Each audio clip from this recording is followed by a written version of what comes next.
రైతులకు ఉచిత కరెంట్ ఇస్తున్నాం. ఇవాళ రైతు బీమా పథకాన్ని మనం అమలు చేస్తున్నాం.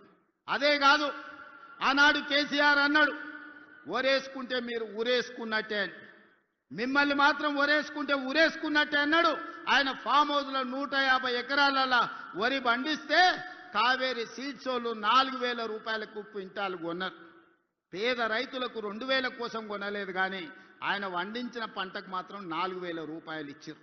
నేను అడగదలుచుకున్నా, మనమేమో ఒడ్లు పండించినాం, ఆయన ఏమన్నా బంగారం పండించిందా? ఒరేసుకుంటే ఊరేసుకున్నట్టే అన్నాడు కదా. అలాంటి ఇదే రాష్ట్రంలో నేను వచ్చిన తర్వాత, ఇందిరమ్మ రాజ్యం వచ్చిన తర్వాత రైతులందరికీ చెప్పినాం, మీరు వరి పండించండి, సన్న ఒట్లు పండించండి, గిట్టుబాటు ధరనే కాదు క్వింటాల్కి 500 రూపాయల బోనస్ ఇచ్చి చివరి గింజ వరకు కొంటామని. రైతులు పండించిన ప్రతి గింజ దేశంలోనే ఈనాడు 2 ఏళ్ల ప్రతి పంట అత్యధికంగా ఒడ్లు పండించిన రాష్ట్రం తెలంగాణ రాష్ట్రం. ఇవాళ రైతులు పండించిన పంట మనం కొనుగోలు చేస్తున్నాం. ఇవాళ కందులు కొన్నాం, మొక్కలు కొన్నాం, జొన్నలు కొన్నాం. ఇవాళ రైతు పండించిన పంటలు మనం కొంటున్నాం. రైతులకు ఒక భరోసా ఇచ్చినాం. ఒడ్లు మనకిస్తే 48 గంటల్లోనే వాళ్ళ ఖాతాలో నగదు బదిలీ చేస్తున్నాం. ఎన్నడైనా ఇట్లా జరిగిందా?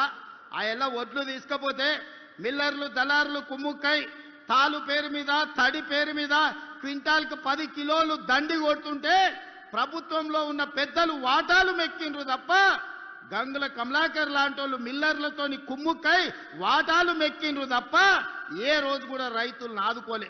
ఇవాళ ఎవడైనా మిల్లర్ అయినా దళారైనా ఇవాళ తాలు పేరు మీద, తుట్టి పేరు మీద ఉన్న ఏమైనా కట్ చేస్తున్నారేమో చూడండి, ఈపులు ఇమానమూతం అవుతాయని మన ప్రభుత్వంలో చెప్పడం జరిగింది.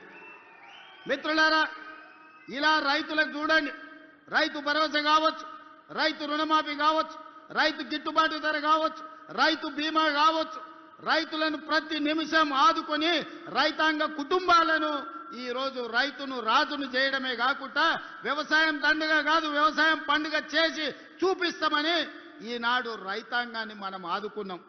ఇక మా ఆడబిడ్డలు